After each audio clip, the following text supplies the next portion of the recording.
এগুলো এরকমভাবে তোমরা 40 ভাগের 1 ভাগ তোমরা এরকমভাবে যাকাতগুলো আদায় করে দিবা, দান সদকা করে দিবা।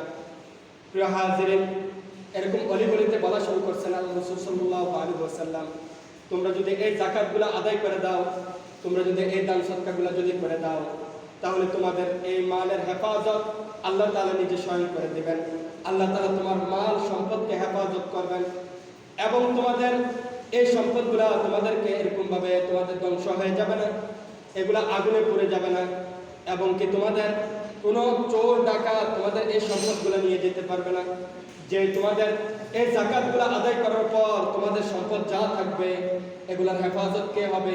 আল্লাহ তাআলা হবে, এবং এগুলা তোমাদের পবিত্র হবে।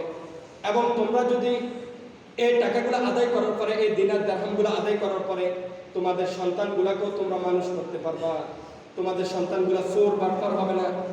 এগুলা এরকমভাবে ইসলাম বুঝবে, এরকম মানুষের মানুষত্ব বুঝবে এবং কি দিনের উপর চলবে, এরকমভাবে তারা এরকমভাবে হালাল রুজি অনুযায়ী চলবে।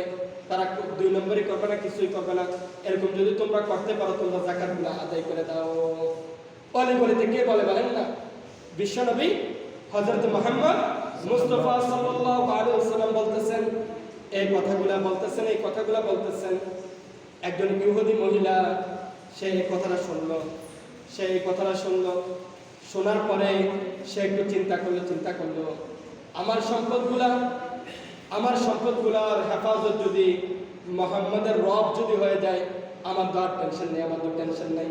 কারণ অলি গলিতে যত ইহুদিরা ছিল, যা কেউ ছিল, তারা এরকমভাবে মুশরিকরা ছিল, তারা এই কথার উপর বিশ্বাস করতেন যে মুহাম্মদ জীবনে কখনো মিথ্যা কথা বলতেন না।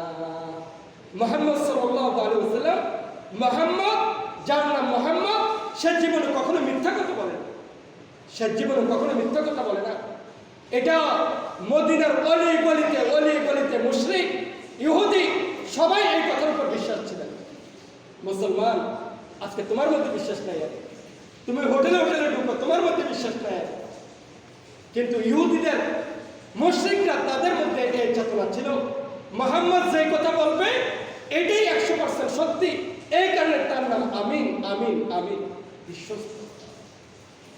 প্রিয় হাজিরিন, এই কথা শোনার সাথে সাথে ওই ইহুদি মহিলা, তার অনেক ব্যবসা বাণিজ্য ছিল, এই কারণে সে গয়না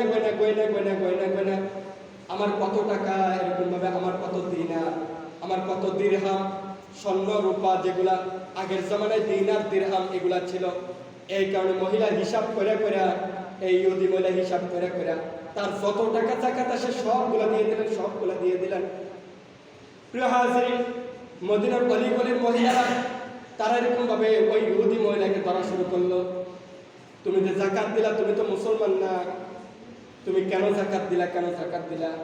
ওই মহিলা বলতেছে, তোমরা কি শোনো নাই ওই মুহাম্মদ কি ঘোষণা দিল?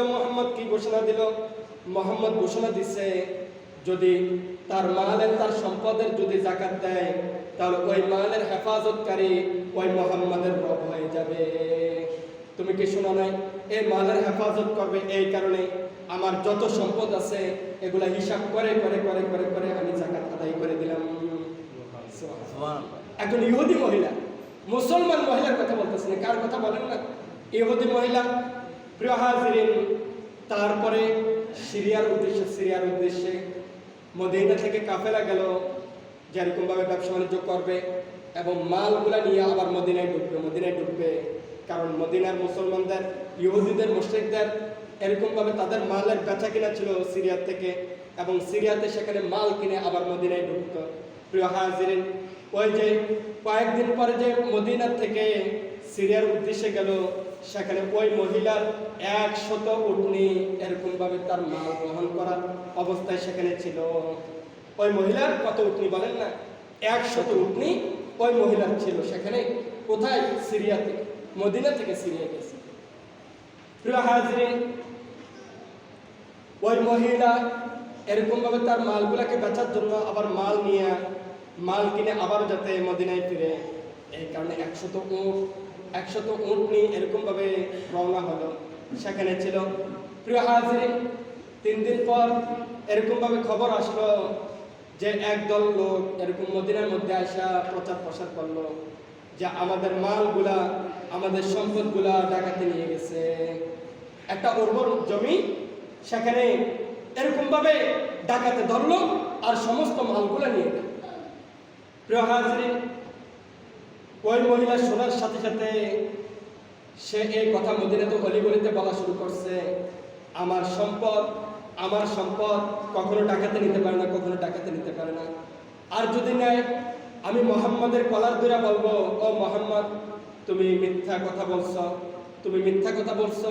তোমার রব না বলে যে সম্পদগুলো থাকবে এগুলা বলে হেফাজতকারী, তাহলে আমার সম্পদগুলা যে এরকম ডাকাতে নিয়ে গেল, তোমার রব কি করলো, তোমার রব কি করলো?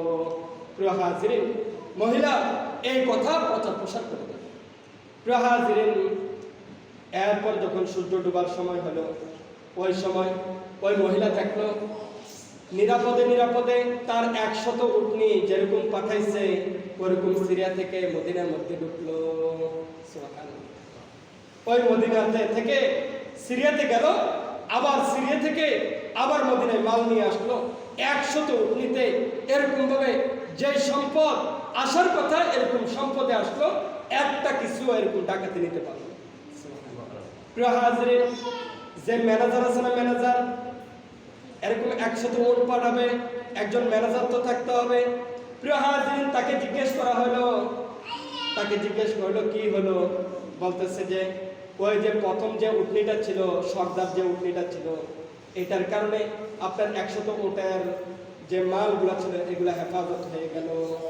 প্রিয় হাজিরিন, তখন সাথে সাথে বলল, না না না, এগুলা এই উটনির কারণে হয় নাই, এগুলো হেফাজত করছে মুহাম্মাদের রব, মুহাম্মাদের রব এগুলার হেফাজত করছে। আমার উটনির কোনো ক্ষমতা ছিল না, আমার উটনির কোনো ক্ষমতা ছিল না। তখন ওই ম্যানেজারটা বলতেছিল, যখন মানুষের উটনিগুলা এরকম মানুষের সম্পদগুলা যে এরকম ভাবে গোড়া যা কিছু ছিল এগুলো সামনের দিকে আসতেছিল, আমাদের উটনিগুলা যে তাদের সাথে আসতেছিল, হঠাৎ করে আমাদের যে প্রধান যে উটনিটা ছিল এটা পাথরের সাথে হুচুট খেয়ে পড়ে গেল, জমিনে পড়ে গেল। আর সাথে সাথে এটাকে দেখে সাথে সাথে বাকি যে উটনিগুলো ছিল এগুলোর সাথে সাথে বসে গেল। একটা উটকে ফলো করে এরকম বাকি যত 99টা ছিল এগুলো ওই কাফেলার সমস্ত উটগুলা বসে গেছে। তারপর তারা খবর পাইল, সামনে যে উটনিগুলা গেল, সামনে যে ঘোড়াগুলা গেল, যেগুলোতে মাল ছিল এগুলো সবগুলো ডাকাতে নিয়ে গেল। আর আমরা এই যে এরকম হোঁচট খাওয়ার কারণে, পাথরের সাথে আঘাত খাওয়ার কারণে, এই কারণে তারা মালগুলা নিয়ে ডাকাতটা চলে গেল।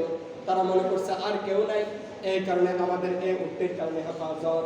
তখন ওই মহিলা বলল, না না না, এগুলো একমাত্র হেফাজতকারী ওই মুহাম্মাদের রব, যার কিনা আমি যাকাত দিছি। এই কারণে আজকে এই মালগুলা নিরাপত্তায় মদিনায় ঢুকলো। সুবহানাল্লাহ। ওই মুহাম্মাদের কথাই আমি বিশ্বাস করে, মুহাম্মাদের কথাই বিশ্বাস করে আমি এই কারণে যাকাতগুলা দিছি। এই কারণে আজকে মুহাম্মাদের রবের কারণে আমার একটা মালের কোনো সমস্যা হয়। প্রিয় হাজিরিন, ওই কাফেলার মধ্যে ওই কাফেলার সবাই এরকম ভাবে কালিমায়ে তাওহীদ লা ইলাহা ইল্লাল্লাহ ওয়াহদাহু লা শারীকা লাহ ওয়া আশহাদু আন্না মুহাম্মাদান আবদুহু ওয়া রাসূলুহু, রাসূলের কাছে হাত রেখে মুসলমান হয়ে গেল। সুবহানাল্লাহ। ইহুদিরা কি হয়ে গেছে বলেন না? মুসলমান হয়ে গেছে। আর আমাদের মুসলমানরা বিশ্বাসী নয়।